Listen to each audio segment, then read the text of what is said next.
साथीहरू, आज हामी नेपालको भूगोल सम्बन्धी अर्को भिडियो लिएर आएका छौँ।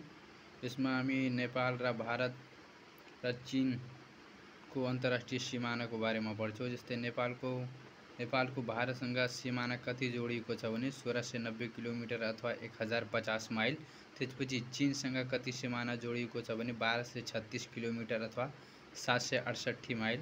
अथवा कुल अन्तर्राष्ट्रिय सिमाना चीन र भारत दुवैको सिमाना जोड्दा हाम्रो कुल अन्तर्राष्ट्रिय सिमाना हुन्छ 2926 किलोमिटर अथवा 1818 माइल।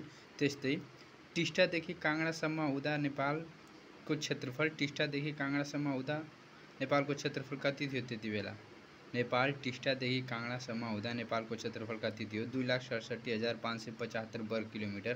अथवा टिस्टादेखि सतलजसम्म अथवा सुगौली सन्धि हुँदा कहिलेकाहीँ इक्जाममा के सोध्छ भने सुगौली सन्धि हुँदा नेपालको क्षेत्रफल कति थियो?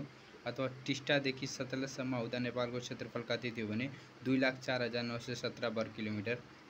अथवा हाल कुल क्षेत्रफल कति छ? 1,47,181 अथवा वर्ग माइलमा सोध्यो भने 56,827 वर्ग किलोमिटर।